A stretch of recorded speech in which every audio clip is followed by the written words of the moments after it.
आज आपल्याला सीना नदीमध्ये पुन्हा एकदा पूर येण्याची शक्यता आहे. पूर येतोय आणि चांदणी धरणातनं 38,000 क्युसेक्सचं पाणी त्या ठिकाणी विसर्ग सुरू झालाय.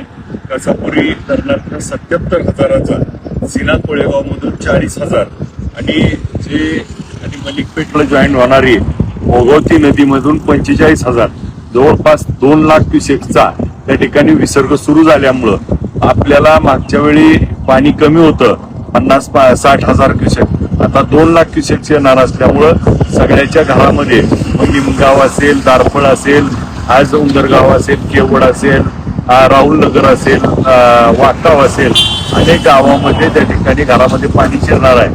आणि माझं आपल्याला सर्वांना नम्र आव्हान आहे की आपण आता त्या ठिकाणाहून सगळे माझे सहकारी पोलीस बांधव, तहसीलदार साहेब, प्रांत मॅडम, जिल्हाधिकारी साहेब, सर्व यंत्रणा आपल्याला मदतीला आहे. आपण घरातून त्या ठिकाणी बाहेर जावं, आपल्या घरातून बाजूला घ्याव्या. पाणी झपाट्यानं वाढतंय तरी तात्काळ त्या ठिकाणी आपण सगळ्यांनी हे पाण्याच्या संदर्भामध्ये वाढ होत असल्यामुळे अनावश्यक त्या ठिकाणी बाहेर पडू नये.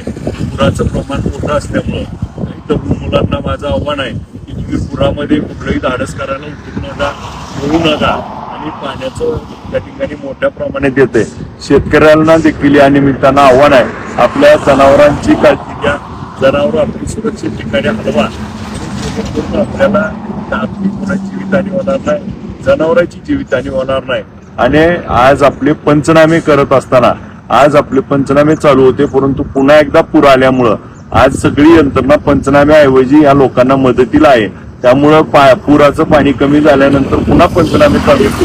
पंचनाम्याचा आग्रह आता लगेच परंतु आज आपण सगळेजण मिळून आपल्या ज्या अडचणीतल्या लोक आहेत त्यांना मदत करण्यासाठी आपण सगळ्यांनी यावं. आपल्या सर्व गावगावचे तरुण सर्वांनी यामध्ये हिरिरीत भाग घ्यावा. आम्ही देखील यामध्ये आपल्या सगळ्या सोबत आहोत. आता आपल्याला कोणाला काही प्रसंग असेल, अडचण असेल तर त्या ठिकाणी माझ्याशी संपर्क करा. तहसीलदार साहेब आहेत, PI NDRFची जवान आपण त्या ठिकाणी मागवतो. सगळेजण आपल्या सेवेत आहे. मी दाखवू नका, आपल्याला पाण्यापासून सुरक्षित अंतरावर थांबा आणि आपल्याला काही आवश्यक असल्यास मला संपर्क करा. आम्ही आपल्या सेवेत आहोत. मला त्या ठिकाणी आपण सगळ्यांनी काळजी घ्यावी आणि कुठलंही उल्लडबाजी कुणी तरुणांनी करू नये ही सर्वांना नम्र विनंती. आपण सगळ्यांनी सुरक्षित राहावं एवढं आव्हान करतो.